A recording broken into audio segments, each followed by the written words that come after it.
Today our lesson is all about leads. How do all stories and books begin? We're going to be doing some creative writing, and believe it or not, there are only 4 different ways that all books and stories begin. First, we'll have some examples.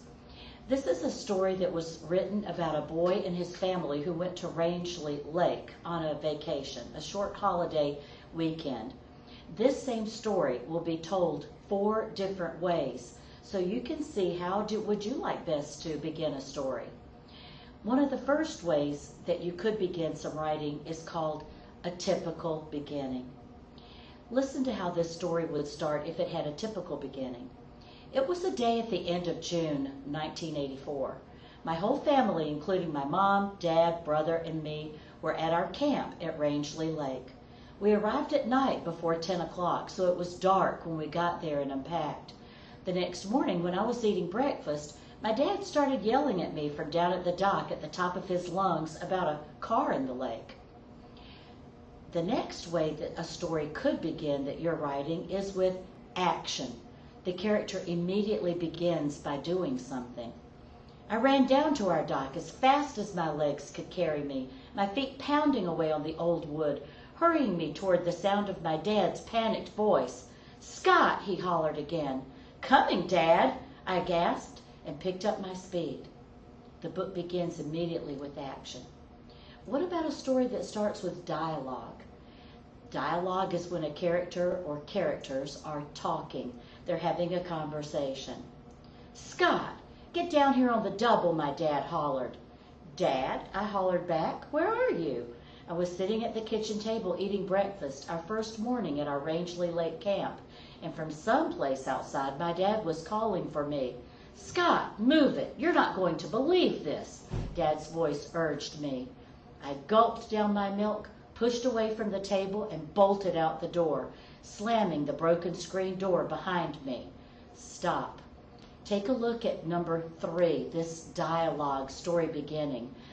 It's time for a mini lesson. Look at the words that are underlined in this paragraph. Gulped, pushed, bolted, slamming. What do you notice about these expressive verbs? They're vivid, right? You could have just said, I drank down my milk, went away from the table, ran out the door, shutting the broken screen door behind me, but the story wouldn't be half as exciting. Make sure you're using vivid words just like this story beginning did, and then your writing will be exciting for others to read. Continuing on, the 4th way that all books or stories might begin is with a reaction, a remembering, a rethinking, a character thinking about something. I couldn't imagine what my father could be hollering about already at 7 o'clock in the morning. I thought hard and fast about what I might have done to get him so riled up. Had he found out about the cigarettes I'd hidden in my knapsack? Or the way I'd talked to my mother the night before when we got to camp and she'd asked me to help unpack the car? Before I could consider a 3rd possibility, my dad's voice shattered my thoughts. "Scott, move it. You're not going to believe this."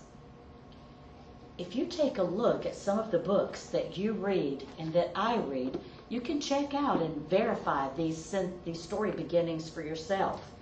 Take a look, for instance, at A Wrinkle in Time by Madeleine L'Engle. If you open to chapter 1, the very first sentence in the book is, "It was a dark and stormy night." In her little attic bedroom, Margaret Murray, wrapped in an old patchwork quilt, sat on the foot of her bed and watched the trees tossing in the frenzied lashing of the wind. It was a dark and stormy night. This is my very favorite beginning for a book. What type of beginning would this be? Think. If you said typical, you are right. It starts out with the story setting. It was a dark and stormy night. It was a sunny day. Let's take a look at another book. What about A Mango-Shaped Space?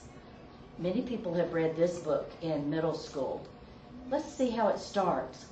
"I'll never forget the first time I heard the word that day at the blackboard. Freak!" It talks about somebody remembering, someone thinking, This is about a character showing a reaction to a word that's been said to them in the classroom at school. What about The Secret Life of Bees? This is another really great book that I enjoy reading. See what you think about this one. At night, I would lie in bed and watch the show, how bees squeezed through the cracks of my bedroom wall and flew circles around the room, making that propeller sound, a high-pitched zzz that hummed along my skin. What type of beginning is this? Typical, action, dialogue, or reaction? If you said action, you are correct. It's all about the character lying in bed, hearing noises. There is action going along. The night is alive. The Watsons go to Birmingham. Take a look at this book. How does it begin? It was one of those super duper cold Saturdays. One of those days that when you breathed out your breath, it kind of hung in the frozen air like a hunk of smoke, and you could walk along and look exactly like a train blowing out big, fat, white puffs of smoke. This is what kind of beginning? You're right if you said typical. It was one of those super duper cold Saturdays.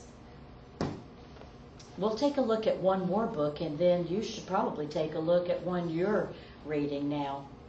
Climb the Starved Bluffs? You've got to be kidding. Joel's spine tingled at the mere thought of trying to scale the sheer river bluffs. He looked Tony square in the eye. Somebody got killed trying that last year, don't you remember? How does this book begin?